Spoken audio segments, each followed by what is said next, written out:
రైతులందరికీ కూడా మనస్ఫూర్తిగా నమస్కారాలు. ఈరోజు మీరందరూ కూడా చాలా రోజులుగా ఆందోళన చేస్తున్నారు. 1631 రోజులు ఆందోళన చేసి ఈ ప్రభుత్వం వచ్చిన తర్వాత మళ్లీ అభివృద్ధి జరుగుతుందనే నమ్మకంతో ఆందోళన అజిటేషన్ విరమించారు. ఇది ప్రపంచంలో ఒక చరిత్ర. ఒక రాజధాని కోసం, అమరావతి కోసం సుదీర్ఘ పోరాటం చేసిన ఘనత ఇక్కడుండే రైతులకే దక్కుతుంది. మనస్ఫూర్తిగా మరొక్కసారి అభినందనలు. మీ చొరవ, మీరు పోరాడిన విధానం చూస్తే ఇది భావితరాలకు కూడా ఒక ఆదర్శంగా నిలిచిపోతుంది. అయితే ఈరోజు నేను ఇక్కడికి వచ్చినప్పుడు అమరావతి అనగానే ప్రపంచమంతా కూడా గుర్తించే పరిస్థితికి వచ్చారు. అయితే ఈరోజు ఒక్క విషయం ఎక్కువంటే అందుకు గుర్తుపెట్టుకోవాల్సిన, ఆంధ్రప్రదేశ్ అంటే ఏపీ. ఏపీ అంటే ఒక పక్క అమరావతి, ఒక పక్క పోలవరం.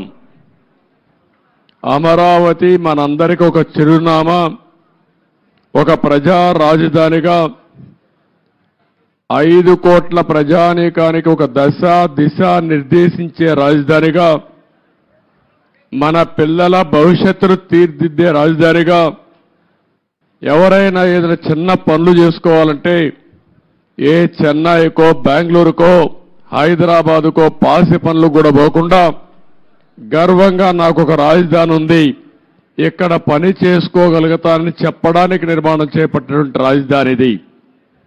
అలాంటి రాజధాని ఈరోజు మనం చూస్తే అతలాకుతలం చేశారు. ఆ డీటెయిల్స్ కూడా నేను వస్తాను. అదే సమయంలో పోలవరం దక్షిణ భారతదేశంలో ఎక్కువ నీళ్లుండే నది గోదావరి నది. పోలవరం పూర్తి చేస్తే, నదుల అనుసంధానం జరిగితే రాష్ట్రంలో ప్రతి ఒక్క ఎకరాకు నీళ్లు ఇచ్చే అవకాశం ఉంటుంది. ఈ రెండు కూడా మనం ఒక్కసారి ఆలోచించుకున్నప్పుడు రాష్ట్ర విభజన జరిగింది. హేతుబద్ధత లేదని పోరాడాం. అన్యాయం జరిగిందని అందరం కూడా గట్టిగా నిలదీసే పరిస్థితికి వచ్చాం.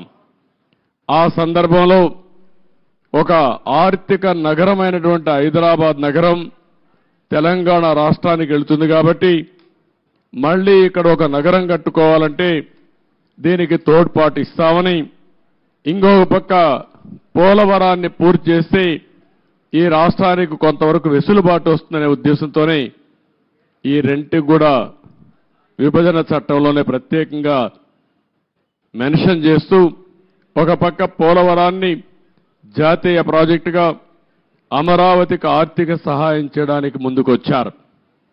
అయితే ఈరోజు మనం చూస్తా ఉంటే రెండు కూడా, ఈరోజు రాష్ట్రంలో ఉండే 5 కోట్ల ప్రజలను ఓటే నేను కోరుతున్నా. ఈరోజు ఏదైతే మాకు ఓట్లు వేశారు, ఇది ఒక హిస్టారికల్ విక్టరీ. చరిత్రలో నేను 45 సంవత్సరాలుగా చూశాను కానీ ఆంధ్రప్రదేశ్ రాష్ట్రం ఏర్పడిన తర్వాత భారతదేశ చరిత్రలో కూడా ఇంత పెద్ద విక్టరీ ఎప్పుడూ రాలేదు. వన్ సైడెడ్గా ఇలాంటి ముఖ్యమంత్రి పనికి రాడు, ఇతను అవసరం లేదని తీర్పిచ్చి బ్రహ్మాండంగా ప్రజల ముందుకు వచ్చారు. 95,000 మెజారిటీ ఒక నియోజకవర్గంలో, 11 సీట్లు కూడా రాలా వీళ్లకు. అంటే దీన్ని బట్టి అర్థమవుతుంది ప్రజలు ఎంత వ్యతిరేకంగా ఉన్నారో. దుష్ట పరిపాలన అనడానికి దీనికంటే వేరే తార్కాణం అవసరం లేదు. కానీ మమ్మల్ని గెలిపించారు. అంతటితోనే రాష్ట్రంలో ఉండే ప్రజల యొక్క బాధ్యత అయిపోలేదు. ఆ విషయం నేను గుర్తు చేయదలుచుకున్నాను. అనునిత్యం మీరు ఆలోచించాల్సిన అవసరం ఉంది. రాజకీయాలకు పనికిరాని వ్యక్తి, ముఖ్యమంత్రికి అర్హత లేని వ్యక్తి ఆ పదవి వస్తే ఏం చేస్తాడో 5 సంవత్సరాలు మనం చూశాం. ఈరోజు పోలవరం కానీ అమరావతి కానీ వ్యక్తిగత సంపద కాదు, ఏ ఒక్క వ్యక్తికో ఏ ఒక్క వర్గానికో ఏ ఒక్క ప్రాంతానికో పరిమితమైంది కాదు. కానీ ఇది ఒక సంపద కేంద్రం. ఒక సంపద సృష్టిస్తే అది సమాజానికి పనికొస్తుంది. అదే సమయంలో వ్యక్తులు బాగుపడతారు. ప్రభుత్వానికి ఆదాయం పెరుగుతుంది. ప్రభుత్వ ఆదాయం పెరిగితే సంక్షేమ కార్యక్రమాలు చేసేందుకు అవకాశం ఉంటుంది. అదే మరి ప్రజలందరినీ సాధికార వైపు ముందుకు తీసుకుపోయే అవకాశం ఉంటుంది. రెండోది పోలవరం. పోలవరం కానీ పూర్తి చేసుంటే అది కూడా గవర్నమెంట్ డబ్బులు, అవి సెంట్రల్ గవర్నమెంట్ డబ్బులు. దాన్ని పూర్తి చేస్తే మనం కానీ కొంత నదుల అనుసంధానం చేసుకుంటే రాష్ట్రంలో ప్రతి ఒక్క ఎకరాకు నీళ్లు ఇవ్వగలిగితే రాయలసీమ రాళ్లసీమ కాదు రతనాల సీమగా తయారు చేసే అవకాశం వస్తుంది. హార్టికల్చర్కు ప్రాధాన్యత ఇచ్చే అవకాశాలు ఉంటాయి. మొన్నే పోలవరం పోయొచ్చాను. నా ఆవేదన చెప్పాను. కొన్ని వందల సార్లు వర్చువల్ రివ్యూ చేశాను. ఇంకొక పక్క నేరుగా ఫిజికల్గా 40-41 సార్లు వెళ్ళాను. కానీ ఈరోజు పోలవరాన్ని గోదావరిలో కలిపేసే పరిస్థితికి వచ్చారు. ఈరోజు ఏం చేయాలని అర్థం కాని పరిస్థితి. ఏం చేయాలన్న 4-5 సంవత్సరాలు ఖర్చులు కూడా డబుల్ అయిపోయే పరిస్థితికి వచ్చింది. ఒక వ్యక్తి యొక్క మూర్ఖత్వం వల్ల, ఒక పోలవరం వల్ల రాష్ట్రానికి ఒక వరంగా ఉండవలసిన పోలవరం ఈరోజు ఒక శాపంగా మారిపోయే పరిస్థితి వచ్చింది. అది నేను మొన్నే మాట్లాడాను, మళ్ళీ నేను మాట్లాడతాను. ఈరోజు అమరావతికి వస్తే మొట్టమొదటిసారిగా మీరు చూశారు. నేను నేరుగా ప్రజావేదిక దగ్గర వెళ్ళాను. ఎవరైనా ముఖ్యమంత్రి అయితే జరిగేదంతా కూడా ఒక మంచి కార్యక్రమంతో ప్రజల్ని మెప్పు తెచ్చుకోవడం కోసం పనిచేస్తారు. ప్రజావేదిక కూల్చి అక్కడి నుంచి పరిపాలన ప్రారంభించాడు. అక్కడి నుంచి నేను నేరుగా వచ్చాను. ఏదైతే ఆనాడు ప్రధానమంత్రి నరేంద్ర మోడీ గారు అమరావతికి ఫౌండేషన్ వేశారు.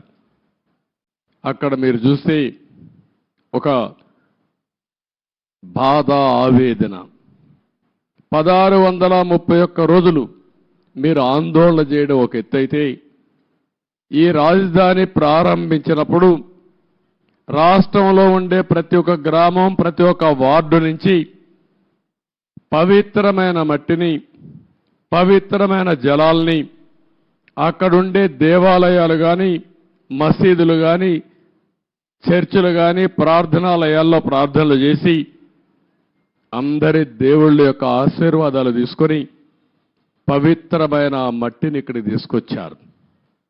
దేశంలో ఉండే అన్ని దేవాలయాలు, ప్రపంచంలో ఉండే అన్ని ప్రార్థనాలయాలు, అన్ని దిక్కల్లా ప్రార్థనలు చేశాం.